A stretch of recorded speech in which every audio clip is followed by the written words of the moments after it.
Up to 1 million people face displacement as Israeli bombardment continues in Lebanon, including in the country's capital of Beirut. The far-right anti-immigrant Freedom Party won the most votes in Austria's national elections according to exit polls. Several people were injured after guided aerial bombs hit Zaporizhia, with the city's regional head saying more may still be trapped under the rubble. Around 39,000 people attended Pope Francis's farewell mass on the final day of the pontiff's visit to Belgium. Israel continued its non-stop bombardment across Lebanon, including suburbs of the capital city Beirut. More than 20 Hezbollah members were killed alongside the group's chief Hassan Nasrallah on Friday, according to the IDF. Hezbollah confirmed that a strike killed top official Nabil Kaouk, the seventh such death in recent days. However, they released a statement rejecting Israeli media claims that Abu Ali Reda was killed. The killing of several top Hezbollah commanders in recent weeks has dealt a huge blow to the group engaged in cross-border fighting with Israel since last October. Hundreds of thousands of people have been driven from their homes in Lebanon by the latest strikes. The government estimates around 250,000 are in shelters, and the Prime Minister said up to 1 million face displacement. The Lebanese Health Ministry says over 1,000 people have been killed in less than 2 weeks by Israeli airstrikes.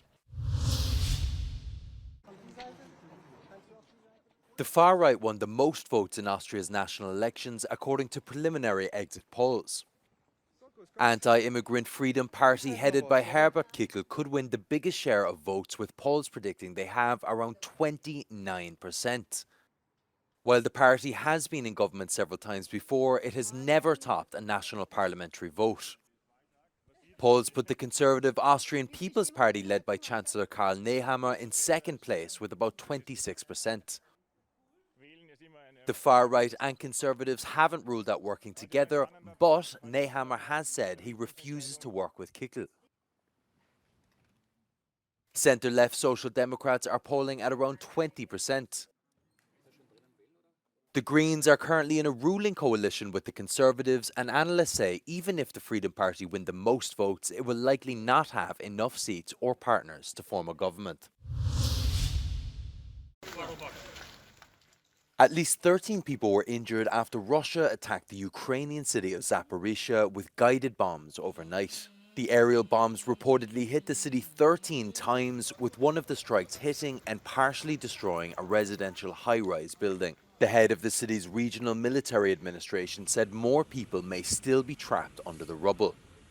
Meanwhile, the death toll has risen to 10 after Russia attacked a hospital in Ukraine's city of Sumy on Saturday, with another 22 injured. Russia reportedly hit the hospital twice. Most of the fatalities occurred during the second strike, which hit as emergency services arrived at the scene and as patients evacuated. 125 Ukrainian drones were shot down over Russia on Sunday, the country's defense ministry said, sparking a wildfire and setting an apartment block on fire. A local governor in the Russian city of Voronezh said a residential apartment was hit. No casualties were reported.